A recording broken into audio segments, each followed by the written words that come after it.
Student, आज इस video के द्वारा आपको एम्ब्रियोनिक डेवलपमेंट ऑफ ह्यूमन इसके बारे में कुछ बेसिक जो पॉइंट्स हैं उनको डिस्कस कर रहे हैं।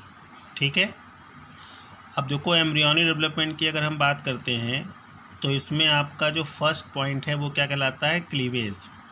क्लीवेज का मतलब होता है विखंडन, यानी कि जो फर्टिलाइजेशन से जाइगोट फॉर्म होता है तो उस जाइगोट में डिवीज़न होता है।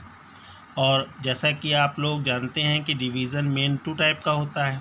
एक आपका था क्या, माइटोसिस, और एक मियोसिस। तो आप ये समझ लो कि इसमें जो डिवीज़न होते हैं वो सारे के सारे माइटोसिस होते हैं और रैपिड फॉर्म में होते हैं, यानी कि लगातार होते हैं। ठीक है। अगर हम क्लीवेज की बात करते हैं तो फर्स्ट टाइम स्वामेडम नामक जो साइंटिस्ट था उसने 1738 में फ्रॉग पर क्लीवेज के बारे में सबसे पहले क्या था, बताया था। ठीक है। अगर हम ह्यूमन की बात करते हैं तो ह्यूमन में after 24 hours from fertilization cleavage जो होता है उसकी स्टार्टिंग होती है, यानी कि निषेचन के 24 घंटे के बाद क्लीवेज जो होता है वो क्या होता है, स्टार्ट होता है। और जैसा कि अगर हम साइट की बात करते हैं क्लीवेज की, तो आपको मालूम है ये फैलोपियन ट्यूब में, ठीक है, होता है। आफ्टर ओवुलेशन जो एग है वो फैलोपियन ट्यूब में ट्रांसफ़र होता है और वहाँ पर स्पर्म्स की प्रेजेंस में फर्टिलाइजेशन कंप्लीट होता है। अब अगर फर्टिलाइजेशन के कंप्लीट होने के बाद हम क्लीवेज की बात करते हैं तो उसमें 24 आवर्स का समय होता है। ठीक है। अब देखो, अगर हम क्लीवेज की बात करते हैं तो ये होलोब्लास्टिक होता है। होलोब्लास्टिक का मीन्स ये होता है कि जितने भी डिवीज़न होते हैं उसमें सेल जो होती है वो कंप्लीट रूप से डिवाइड होती है। और इस डिवीज़न में जैसा कि मान लो ये जाइगोट है, डिवीज़न हुआ तो 2 सेल बनी, फिर 4 बनी, फिर 8 बनी, फिर 16। इस तरह से क्या होता है, हर 24 आवर्स में एक डिवीज़न कंप्लीट होता है। तो जाइगोट से 24 आवर्स में 2 सेल, फिर 24 आवर्स में 4 सेल, फिर 8 सेल, फिर इस तरह से इसमें डिवीज़न प्रॉपरली होता है। लेकिन यहाँ पर जो डिवीज़न से सेल बनती हैं उनमें साइज़ जो होता है वो अनइक्वल होता है, यानी कि कुछ सेल जो होती हैं वो छोटे साइज़ की होती हैं और कुछ सेल जो होती हैं वो बड़े साइज़ की होती हैं। जो बड़े साइज़ की सेल हैं उनको मैक्रोमियर कहते हैं और जो छोटे साइज़ की सेल हैं उनको माइक्रोमियर कहते हैं। और दोनों सेल को कंबाइन हम लोग क्या बोलते हैं, ब्लास्टोमियर्स। ठीक है। तो इस तरह से जब क्लीवेज कंप्लीट होता है तो 16 सेल का एक सॉलिड बॉल लाइक स्ट्रक्चर बनता है जिसको हम लोग क्या बोलते हैं, मारुला। तो आप ये समझ लो कि क्लीवेज का जो लास्ट पॉइंट है वो आपका मारुला होता है। ठीक। फर्टिलाइजेशन हुआ, फर्टिलाइजेशन के बाद माइटोटिक डिवीज़न होगा जाइगोट में जिसको आप क्लीवेज कहते हैं। 16 सेल जब बन जाएंगी तो ये सॉलिड बॉल लाइक स्ट्रक्चर में कन्वर्ट हो जाएगा जिसको हम लोग क्या बोलेंगे, मारुला। अब यहाँ पर एक चीज़ और समझ सकते हो कि जो ये डिवीज़न होता है उस डिवीज़न में जो जाइगोट का साइज़ है वो मारुला स्टेज तक चेंज नहीं होता है, यानी कि साइज़ में किसी भी प्रकार का इंक्रीजमेंट नहीं होता है। ठीक है, सेम साइज रहता है। अब देखो, अगर हम मारुला की बात करते हैं तो मारुला में 2 टाइप की सेल्स बनी, मैक्रोमियर्स और माइक्रोमियर्स। अब देखो, इसमें जो मैक्रोमियर्स हैं वो बिकम फ्लैटेंड हो जाती हैं, यानी कि चपटे आकार की हो जाती हैं। ठीक है। और आउटर कवरिंग बनाती हैं जिनको हम लोग क्या बोलते हैं, ट्रोफोब्लास्ट। तो मारुला जो है इसमें आउटर जो कवरिंग है वो मैक्रोमियर की बनती है और ये चपटी कोशिकाएं होती हैं, फ्लैटेंड सेल होती हैं जिनको हम लोग क्या बोलते हैं, ट्रोफोब्लास्ट। ठीक। जो माइक्रोमियर्स होती हैं वो मॉडिफाइड हो जाती हैं इनसाइड, अंदर की तरफ, और बनाती हैं इनर सेलुलर मास।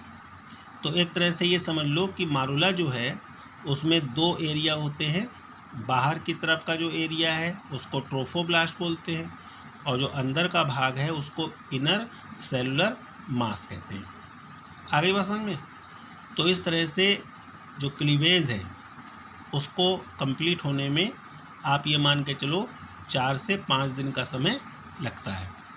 और जैसा कि मैंने आपको बता ही दिया था कि अगर हम साइट की बात करते हैं तो क्लीवेज एंड फॉर्मेशन ऑफ मारुला, ये जो दोनों स्टेज हैं वो कहाँ पर कंप्लीट होंगी, फैलोपियन ट्यूब में। क्लियर हो गई बात। अब देखो हम बात करते हैं सेकंड पॉइंट की, इसको हम क्या बोलते हैं, ब्लास्टुलेशन। अब ब्लास्टुलेशन का मीन्स है formation of blastula from morula called blastulation, यानी कि ब्लास्टुला का मारुला से जो निर्माण है उस पूरी प्रोसेस को हम लोग क्या बोलते हैं, ब्लास्टुलेशन। ठीक, अब आपने डायग्राम देखा हुआ है, मान लो ये फैलोपियन ट्यूब हो गई। अब यहाँ पर फैलोपियन ट्यूब में एग, स्पर्म से फर्टिलाइजेशन होगा, क्लीवेज हुआ और मारुला बन गया। अब जो मारुला है वो फैलोपियन ट्यूब से ट्रांसफ़र हो जाता है कहाँ, यूट्रस में। तो ये जो पोर्शन आप देख रहे हो ये आपका क्या हो जाएगा, यूट्रस, यानी कि अब फर्दर डेवलपमेंट जो आपका होगा वो उसकी साइड क्या हो जाएगी, यूट्रस। क्लियर। तो कोई यूट्रस में जो आपका मारुला है जब वो एंटर करता है तो जो ट्रोफोब्लास्ट सेल हैं इनके द्वारा एक न्यूट्रिटिव सब्सटेंस फ्लूइड होता है उसका सेक्रेशन होने लगता है। अब सीधी सी बात है कि जब ट्रोफोब्लास्ट उस लिक्विड को सेक्रेट करती हैं तो जो इसका इनर सेलुलर मास है उस फ्लूइड के प्रेशर से किसी एक साइड में क्या होता है, शिफ्ट हो जाता है। तो जब इनर सेलुलर मास किसी एक साइड में शिफ्ट हो जाता है तो यहाँ पर एक बन जाती है क्या, कैविटी। इस कैविटी को हम लोग क्या बोलते हैं, ब्लास्टोसील। और जो इनर सेलुलर मास है वो एक साइड में शिफ्ट हो जाता है जो कहलाता है एम्ब्रियोब्लास्ट। तो ये जो पूरा स्ट्रक्चर है जिसमें ब्लास्टोसील फॉर्म हो जाती है, अब इसी को हम लोग क्या नाम देते हैं, इसी को अब हम लोग बोलते हैं ब्लास्टोसिस्ट। इसको हम लोग बोलते हैं ब्लास्टोसिस्ट फॉर्मेशन। आगे बात समझ में।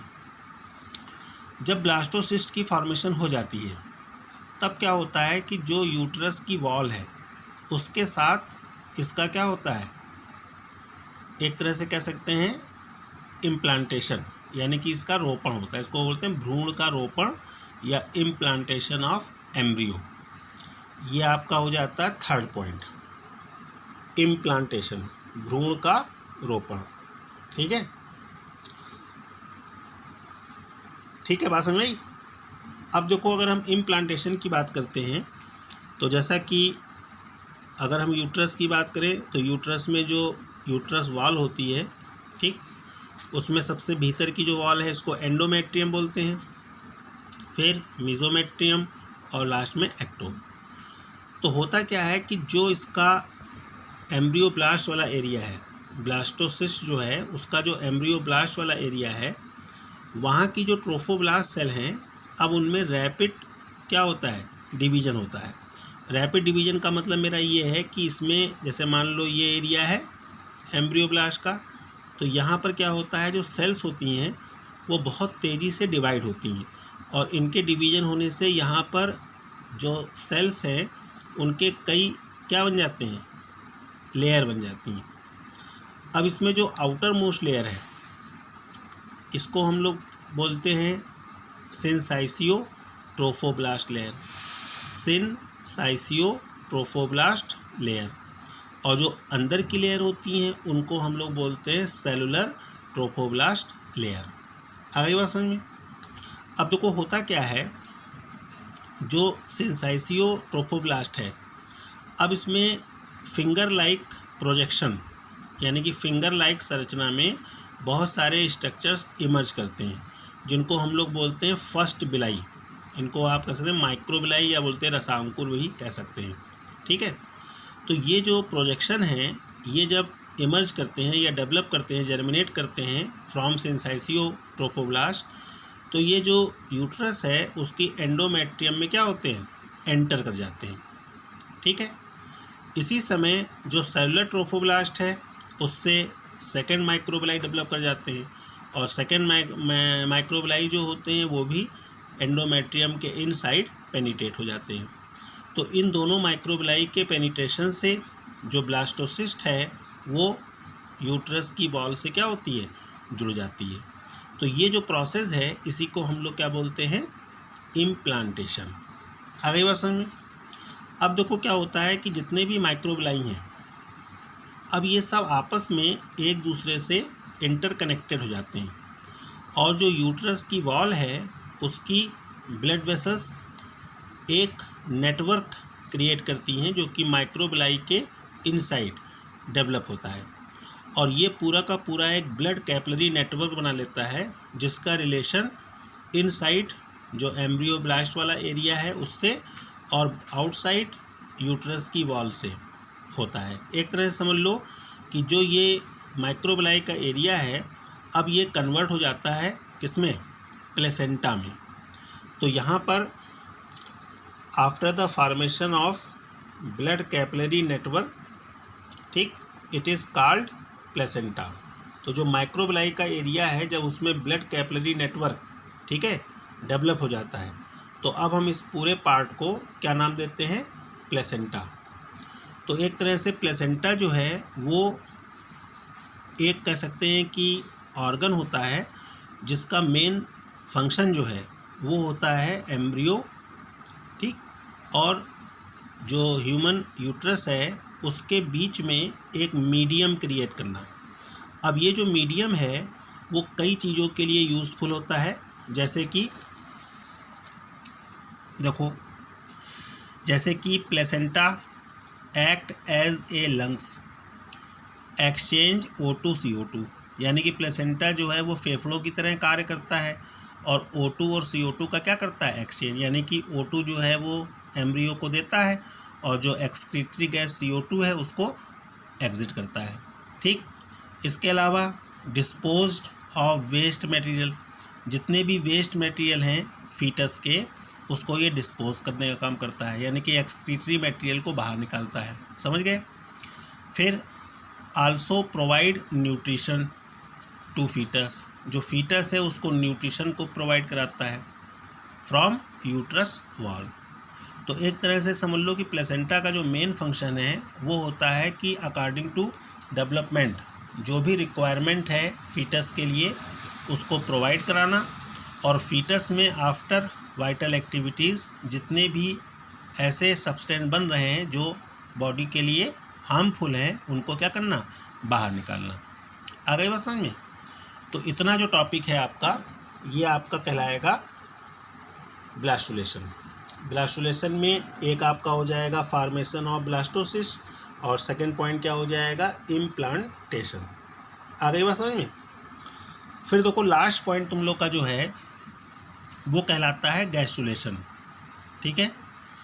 अब गैस्ट्रुलेशन का मीन्स क्या है, the formation of gastrula from blastocyst called gastrulation, यानी कि जो गैस्ट्रुला है उसका जो निर्माण है किसके द्वारा, ब्लास्टोसिस्ट के द्वारा।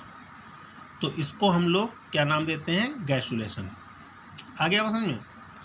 अगर हम गैस्ट्रुला की बात करें तो गैस्ट्रुला में डेवलपमेंट के बाद 3 जर्माइनल लेयर जो होती हैं वो फॉर्म होती हैं, और ये 3 जर्माइनल लेयर के जो नेम होते हैं वो क्या होते हैं, एक्टोडर्म, मीसोडर्म, इंडोडर्म। समझ गए। अब ये तीनों जो लेयर होती हैं इनका मेन रोल क्या होता है, आफ्टर डेवलपमेंट डिफरेंट टाइप के जो ऑर्गन्स हैं, डिफरेंट टाइप के जो बॉडी पार्ट्स हैं उनको ये क्या करती हैं, जर्मिनेट करती हैं, ठीक है। All organs and parts of the individuals are derived from these 3 layers। तो फीटस जो है उसमें जो एम्ब्रियो डेवलपमेंट चल रहा है तो उसमें जितने भी ऑर्गन्स का डेवलपमेंट, उसके डिफरेंट पार्ट्स का जो डेवलपमेंट है वो इन्हीं तीनों लेयर्स के द्वारा क्या होता है, कंप्लीट होता है। समझ गए। जैसे एग्जाम्पल के रूप में देखो,